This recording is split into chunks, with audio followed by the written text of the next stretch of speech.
Hello, everyone. My name is Dr. Andrew Martin, and I'm a professor of music at Inver Hills College in St. Paul, Minnesota. The title of this presentation is The Musical Approach to Teaching Caribbean History During Steelband Rehearsal. And I just want to take this moment to reach out and to thank the organizing committee of PanNotation and everyone involved with this excellent conference. So the overview of my presentation, or the general idea of my presentation, are to discuss ways in which we can talk about steel band history and ways in which we can integrate this history into our steel band rehearsals. Something that I've heard through my research on steel bands throughout Europe, United States, and the Caribbean is that people wish that more people, as in the steel band members, knew steel band history or that it was taught in schools. And so this presentation takes a look at the reasons to why there are barriers in place, which is to say that why isn't this being taught in rehearsals? What are some of the goals for teaching steel band history in rehearsals? What are some moments of deployment, or what are some moments when it makes sense to teach steel band history during rehearsals? And then a few strategies on effective techniques that I've witnessed and discovered and used myself. So some barriers to rehearsal teaching. First off, there are many common issues that plague steel bands, whether you're in Trinidad, whether you're in Antigua, whether you're in London, or whether you're in the United States. And one of those is that steel band history is often taught separately from steel band rehearsal. So we tend to separate these two things. Oftentimes then we are wondering when and should we take every opportunity to teach steel band and or Caribbean cultural history during our rehearsal ensembles. And this is a question that doesn't really have an answer, which is to say that there is disagreement as to whether or not we should always teach steel band history, as in, some people would argue, I won't even let my students touch the pans until we talk about where steel band comes from and so on. And others that take a different approach to say that this is an instrument and I'm going to teach it and get kids playing right away, or getting people to play right away and not worry too much about the historical aspects of it. And I posed the question of, do we do this with hip hop? Which is to say that if we're going to teach a hip hop writing class, or if someone's going to try and perform a new rap, do we expect them to study and learn about the history of that music before they embark on such a thing? And then some other common issues are the attitudes or the privilege of the ensemble members and the teachers, depending on what perspective, whether it's a Caribbean perspective, an American perspective, European, and so on. So some barriers then to integrating this history into rehearsal. The three main ones are time, knowledge, and then cultural dissonance. Rehearsal time is short. So how does one find enough time to deploy steel band history teaching during their rehearsals? A very common question, a very common struggle. Outside prep time. For most non-Caribbeans, steel band directors learning non-Western methods of teaching requires a significant amount of preparation. And so the preparation for ensemble is one of the added barriers that I have noticed and witnessed often with the inclusion or the lack thereof of steel band history teaching during rehearsal. Western methods of teaching are often individualized, whereas rote learning methods, which is often favored in the Caribbean, Trinidad, St. Lucia, Antigua, so forth, Guyana. Rote learning is predominantly a collective experience, which is to say that we have many people together. It takes two people to learn the experience, one person to teach it and another, or to sing or speak it or whatever, or demonstrate, and another person to be there to learn it. And rote learning requires a lot more time of preparation versus score practice, which is to say that to teach a score by rote, generally, not always, of course, takes more time than it does for people to actually read the notes. But I'll get into why the goals for these things are different in just a moment. The knowledge barrier. Steel band instructors are often very skilled band leaders, very skilled musicians, but they're typically not trained historians. And this leads us into a few other struggles or issues, which is to say that how does one prepare a lesson plan in which to incorporate history along with teaching the band the tune or tunes or whatever it may be that you're trying to get accomplished in that day. When we're talking about steel band history, we're talking about an oral history and a written history. And there's a little bit of cognitive dissonance between the two, which is to say that oral history and written history rely on different elements in order to transmit their information. Now, one is not better than the other. They are just different. And so typically, American and European perspectives are coming from that Western side or that more of a written history type of things. In the Caribbean history, which is typically based on an African, or certainly a Creole, an African, European, South American history, is much more reliant on the oral history tradition. And so this brings us to another issue, which is which sources or resources to trust. And this is further complicated by the idea of self-publication in the Caribbean, which is a long tradition. But this means that a lot of incorrect or factually, not necessarily incorrect, but not accurate information gets passed along. And so what do we trust for historical accuracy for someone who is interested in researching and looking into this information? Then there are barriers with culture, and you have student cultural barriers and instructor, and they follow along the same lines. You have Western culture versus non-Western culture. You have the age groups of the students. So a group of 5 to 7-year-olds is very different from a group of 15 to 17-year-olds, which is very different than a group of much older students. So we have cultural barriers that go on there. And then you have this idea of cultural appropriation. So what is going to be utilized for the various capacities of cultural, and how is it going to be used respectfully? And then these same factors apply to the instructor. So is this instructor a Western instructor? Is this instructor a non-Western instructor? Are they balancing both approaches? You then run into the same issues of cultural appropriation. And then you have this idea of expectation privilege. So what are you actually expecting from the students? Do you expect them to practice outside of rehearsal? Do you expect them to only learn music within the actual context of the rehearsal, and so on and so forth? And these expectation barriers all relate back to culture. Then you have this cultural idea of rehearsal time versus preparation time. And I'm using this as a cultural barrier because this is very much generated by this idea. So practicing outside of rehearsal versus inside, and then access to instruments. The Steelpan, typically in the United States, certainly in Trinidad, Tobago, and the Caribbean, and even in London and those kind of areas, is typically not an instrument in which the students are expected to take the instrument with them back home. So if you are to play the saxophone or the violin, the expectation is that you're going to take that instrument home with you and practice, whereas this is not the case with the Steelpan. And certainly if you're playing bass steel pans, it's not physically possible. And even if you're playing something like lead steel pan where it has portability, you're still running into those same issues of expectation, whether you should be able to take it home or not. So barriers aside, another thing that needs to be, or another issue that needs to be considered, is this idea of goals. So what are your goals for integrating Steelband history into your rehearsal teaching? What do you actually want, or what do you think the students should know by learning this information? Is it going to make them better musicians? Is it going to make them better understand the music that you're currently playing? Is it just good for them to know? Whatever the case may be, having a clear understanding of what your goals are is integral to making a successful rehearsal experience. We can often break these things down then to cultural and musical. So cultural goals could be a cultural appreciation, multiculturalism, globalization, understanding American history or Caribbean history in relation to one another. You can have musical goals. So will this experience foster more efficient learning? Will the rote teaching help you with notation or sight reading? Will this help improve this understanding of history, help improve the feel or the groove of a piece? Will it help you teach strumming parts correctly, for example? Will it help with improvisation? Will it help facilitate group learning? Will it help improve transcription or listening skills? And will it help empower leadership via the sections and the section leaders and captains within your band?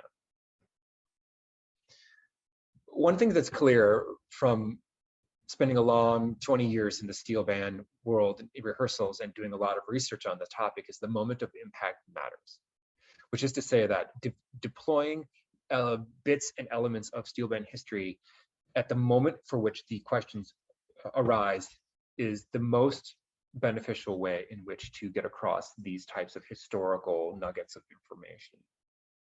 And this helps connect them to direct and tangible relevance. An excellent example of this is roll speed. So Typically in steel bands, historically, we have the concept of measured and unmeasured rolls. And measured rolls were something that was typically done earlier in the steel band world, whereas now, more the last 30, 40 years, we typically use what are called unmeasured rolls, so that we make the tones sustain long-term versus having rhythmic rolls. And so one then can ask themselves, on a musical sense, well, why do we roll? We sustain pitches. We can talk then about the idea that the size of the notes is directly proportional to the roll speed. The smaller the note, the faster the speed, the bigger the note, the slower, and so on. So then we can relate the idea of roll speed to musical goals. And then we can talk then about the connections to military bands. And I have in the background of this slide, TASPO, and we have their leader, Joseph Griffith. And we have many instances of the connections to military bands and steel drums. Antigua and Barbuda Defense Force Band is certainly one example. And we see them here in their outfits. And that's related back to the British West Indian Regiment called the Zouaves. And these were established by Queen Victoria in the 19th century.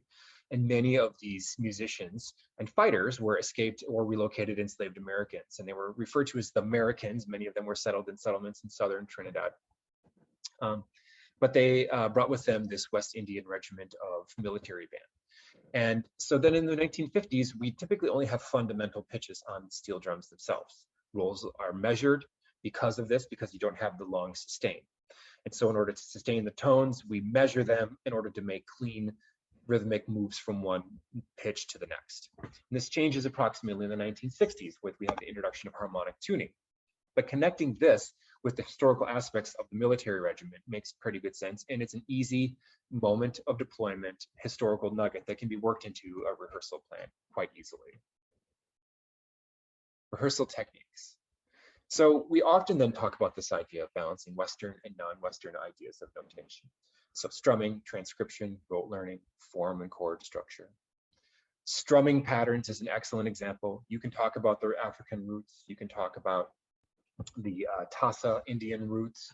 You can talk about the Quattro.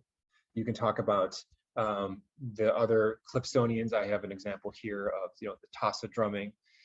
Roger Gibbs is a Bajan Calypsonian who's well known for his teaching of how calypso guitar strumming and steel drum patterns work together. So I'd encourage anybody interested to check out his YouTube channel.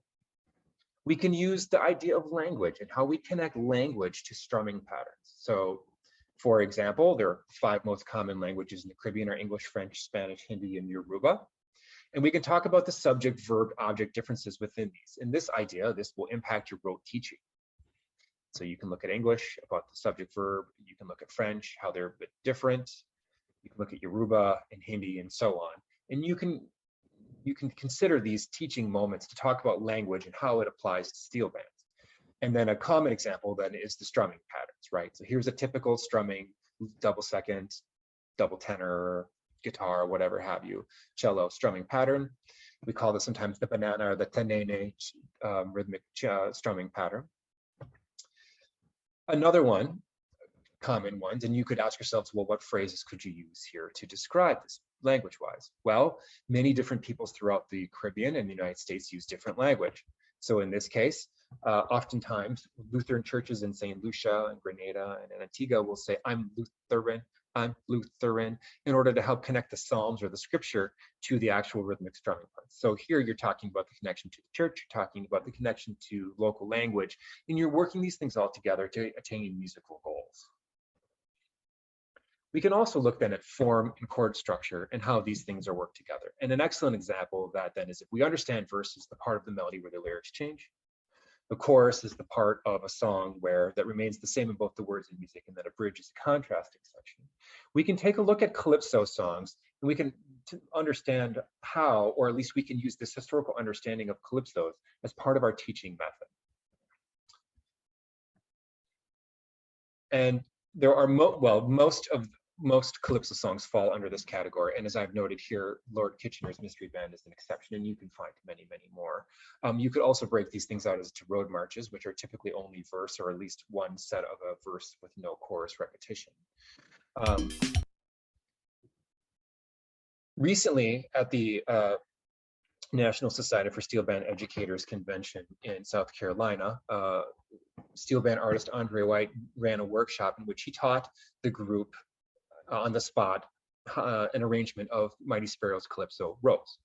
And this was an excellent example of White working in bits of historical knowledge while actually teaching it. So he immediately started off by just mentioning to the band that Rose is a calypso. It was released in 1963, but he noted that this was part of an effort by the Mighty Sparrow to reach out into the mainstream, to sort of catch Belafonte's mainstream appeal. And so some of the calypsos, particularly Rose, have a really good combination of calypso style, but with more of a crooner style of singing that was popularized by Belafonte in the early 1960s and late 1950s. And during this, White made many important comments. The first thing he did was start off by telling the entire group, what's the first chord? He said, it's a 6 chord, as in it's a 1 chord with an added 6. And he asked everybody why. And he said, whenever you arrange calypsos, everyone from Beverly Griffith to Bugsy to the great arrangers, Tony Williams and so on, they always use 6 chords on the beginning. So immediately he's connecting a musical goal with a historical practice. And he mentioned that when you start off arranging calypsos, you don't want the opening sound to sound so definitive. And so you use the 6 chord because it has more of a body and a less definitive style. And I'll jump here to just a quick example of White's arrangement and how he was teaching it to the group.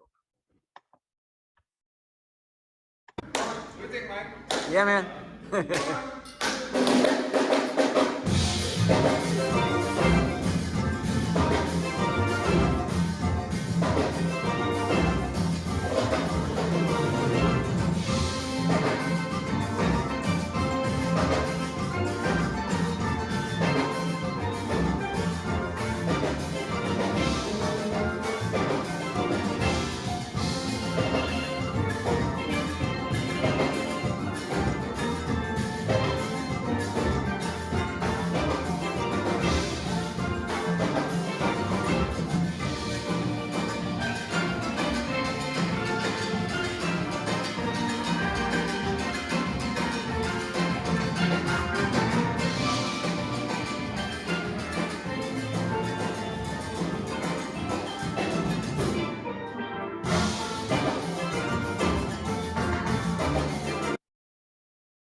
White went on to do several other things during this rehearsal where he integrated historical knowledge of calypso and steel bands in order to help teach. So he used the concept of oh Lord to help with the chordal interplay of the strumming, mimicking the part of the chorus section, oh Lord, which was part of the Rose's the calypso, the Rose.